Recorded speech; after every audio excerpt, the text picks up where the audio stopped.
Hi, welcome to my channel. All updates for you. First time channel க்கு வரவங்க மறக்காம subscribe பண்ணிக்கோங்க. இந்த வீடியோல மெட்ராஸ் யுனிவர்சிட்டி ரெகுலர் ஸ்டூடண்ட்ஸ்க்கான அப்டேட் தான் பார்க்க போறோம். நவம்பர் டிசம்பர் 2024 எக்ஸாமினேஷனுக்கு ரிசல்ட் வந்து எப்போ எக்ஸ்பெக்ட் பண்ணலாம்னு லாஸ்ட் வீடியோ கமெண்ட் செக்ஷன்ல நிறைய பேர் வந்து கேட்டிருந்தீங்க. யுனிவர்சிட்டி சைடில் பார்த்தீங்கன்னா இன்னும் டேட் வந்து கன்ஃபார்ம் ஆகல.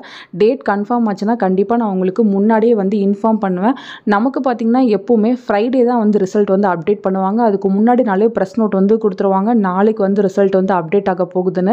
அதுக்கு முன்னாடி நாளே பார்த்தீங்கன்னா நமக்கு டோட்டலாக பேஜ் வந்து ஃபுல்லாக கிளியர் பண்ணிடுவாங்க. பேஜ் வந்து ஓப்பன் ஆகும், பட் பிளாங்காக இருக்கும், அவ்வளோதான். இப்போ பார்த்தீங்கன்னா இது போல் வந்து ஷோ ஆகுது. இது பார்த்தீங்கன்னா சர்வர் டவுன், வீக்கெண்ட்னா நமக்கு சர்வர் வந்து டவுன் ஆகிடுது. ஸோ அதனால தான் வந்து இது போல் ஷோ ஆகுது.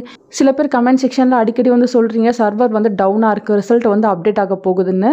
ஸோ நமக்கு இன்ஃபர்மேஷன் கொடுக்காம ரிசல்ட் வந்து அப்டேட் பண்ண மாட்டாங்க மெட்ராஸ் யுனிவர்சிட்டியை பொறுத்தவரையும். லாஸ்ட் டைமே பார்த்தீங்கன்னா மார்ச் லாஸ்ட் வீக் தான் ரிசல்ட் வந்து அப்டேட் பண்ணியிருக்காங்க. இந்த டைம் அவ்வளோ டிலே ஆகாது. நம்ம பார்த்தீங்கன்னா முன்னாடி ரிசல்ட் வந்து எக்ஸ்பெக்ட் பண்ணலாம். March first week Friday result வந்து அப்டேட் ஆச்சுன்னா கண்டிப்பாக நான் உங்களுக்கு வீடியோ போட்டு சொல்கிறேன். கம்மிங் ஃப்ரைடே எக்ஸ்பெக்ட் பண்ணி பார்ப்போம். வரலன்னா நெக்ஸ்ட் ஃப்ரைடே உங்களுக்கு ரிசல்ட் அப்டேட் ஆகிறதுக்கு பாசிபிலிட்டிஸ் இருக்குது. ஸோ அதுக்கு முன்னாடி நமக்கு இன்ஃபர்மேஷன் யூனிவர்சிட்டி சைட்லேருந்து கிடச்சிடும் ஃப்ரெண்ட்ஸ். அப்படி அஃபிஷியல் டேட் வந்து கிடச்சிச்சின்னா கண்டிப்பாக நான் உங்களுக்கு வீடியோ போட்டு இன்ஃபார்ம் பண்ணுறேன். ஃபர்தராக உங்களுக்கு வேறு ஏதாச்சும் இன்ஃபர்மேஷன் கிடைச்சாலும் என் கூட ஷேர் பண்ணுங்கள். அது மற்றவங்களுக்கு சொல்கிறதுக்கு யூஸ்ஃபுல்லாக இருக்கும். இதை தவிர உங்களுக்கு வேறு ஏதாச்சும் டவுட்னாலும் கீழே கமெண்ட் செக்ஷனில் கேட்கலாம். Thank you for watching.